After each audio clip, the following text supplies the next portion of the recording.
کے لیے مجلسوں کو بھی اتنا طولانی نہیں ہونا چاہیے، سمیٹیے ایام اعضاء میں خاص کر کے بہت سی باتیں تھیں ذہن میں، اب ان کا کہنے کا وقت نہیں رہ گیا۔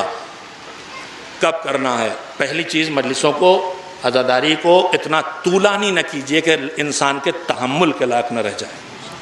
آپ میں یا مجھ میں 2 آدمیوں میں اتنا دم ہے، 4 میں اتنا دم ہے، دونوں ہاتھوں سے 2 گھنٹے میں ماتم کر سکتا ہوں مثال کے طور پر میرا جوان، لیکن سب میں اتنا دم نہیں ہے۔ اسے شرمندہ نہ کیجیے، یہ نہ لگے کہ عزادار نہیں ہاتھ روکے کھڑا ہے۔ میں بہت وقت گزر گیا، میں خط یہ نہیں چھوڑے دیتا ہوں، شرم اپنے کسی عمل سے کسی اور، آپ کہیں شرمندہ کیوں کروں گا؟ سنیے، مزاج معصوم سمجھیے، گھنٹوں نوحے، گھنٹوں ماتم، لمبی لمبی مجلسیں، لمبے لمبے، یہ سب جو ہم کر رہے ہیں، جو اس سے محروم ہو رہے ہیں اس کے ذمہ دار، اور اگر وہ شرمندہ ہو رہے ہیں، لوگ کہہ رہے ہیں دیکھو ماتم سے بھاگ گئے، جلوس سے بھاگ گئے۔ تحمل کی حدوں میں ہر چیز کو رکھیے۔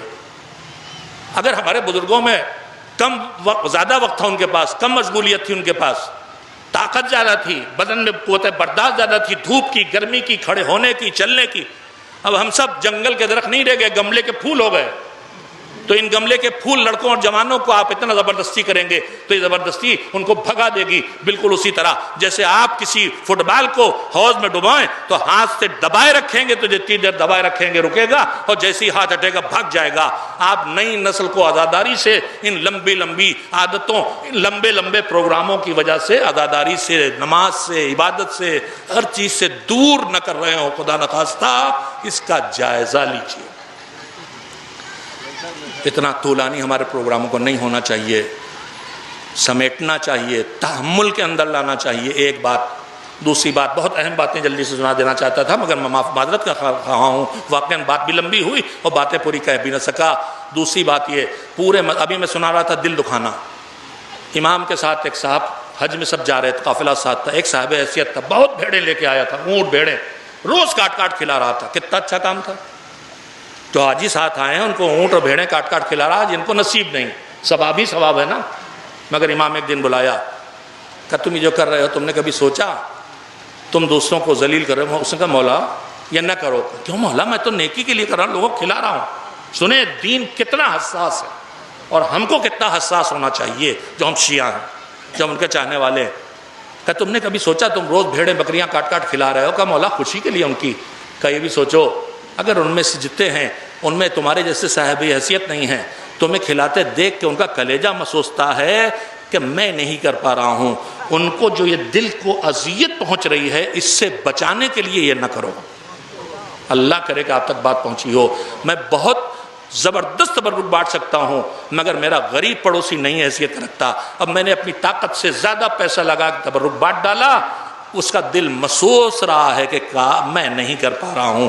امام کہتے ہیں یہ نہ کرو کہ تمہاری عمل کی شدت سے کسی کے دل کو تکلیف پہنچے۔ دوسری اور آخری بات کہہ کے بات کو ختم کروں، پورے مذہب کا جائزہ لیجئے تو بتاتا ہے نماز راستے میں نہیں پڑھ سکتے، نماز راستہ روک کے نہیں پڑھ سکتے، نماز کسی دوسرے کے زمین پہ بغیر اجازت نہیں پڑھ سکتے، ہے کہ نہیں ہے؟ یہ روح ہے، مذہب ہے۔ تو پھر خیال کریں ہم کہ ہم جب جلوس نکالیں تو مجلسیں کریں تو راستے بند نہ کریں۔ آپ کی عزت، ہم ابھی سمجھ رہے ہیں تار کٹوانے میں ہماری عزت ہے، درخت کٹوانے میں ہماری عزت ہے، تار کٹے گا علم نہیں جھکے گا۔ یہ کوئی بیعت باطل کا مطالبہ نہیں ہے کہ علم نہیں جھکے گا۔ تار کٹے گا، محلے بجلی غائب ہوگی، بیمار ہیں بستر پہ ان کو اذیت ہوگی، ان کو کہیں بجلی پنکھا نہیں چلے گا، سب آپ سے بدگمان ہوں گے۔ لہذا خدا کے لیے اکڑ نہیں جھک کے چلنا سیکھیے، کسی کو اذیت نہیں پہنچائیں گے۔ ہم حسین کا نام لے کے آگے بڑھ رہے ہیں تو حسین اذیت پہنچانے نہیں آئے تھے، انہوں نے پہلے ہی کہہ دیا تھا میں اس لیے نہیں نکلا ہوں، مفسد فی الارض بن کے نہیں نکلا ہوں، جھگڑا کھڑا کرنے نہیں نکلا ہوں۔ لہذا جھگڑے نہ کھڑے ہوں عزاداری میں کہ یہیں سے ضرور گزریں گے اور تمہیں یہ اپنا زینہ توڑنا پڑے گا اور تمہیں یہ چھجا کاٹنا ہے اور میرے باپ دادا سے اس گلی سے نکل رہا یہیں سے گزار کے رہیں گے۔ آپ مذہب کی روح کی حفاظت کیجئے، پتلی گلی ہو، پتلی سڑک ہو، چوڑی سڑک ہو، جلوس ادا کی یہ شان بنائیے کہ آدھا 2/3 جتنا کم سے کم آپ لے سکتے ہیں اتنا راستہ جلوس کے لیے رکھیے، رسیاں باندھ کے اسی سڑک کے ایک حصے کو آنے جانے والوں کے لیے خالی چھوڑیے۔ میں آپ سے وعدہ کرتا ہوں اکڑ کے چلنے کے بجائے اس طرح آپ نے اخلاق کا سہارا لے کے راہ اپنائی تو یہ جو آپ کو کوستے ہوئے جا رہے تھے یہ آپ کو دعائیں دیتے جائیں گے اور دھیرے دھیرے آپ کی طرف کھینچیں گے کہ کون لوگ ہیں جو اتنا رو بھی رہے ہیں پھر بھی ہمارا خیال کر رہے ہیں۔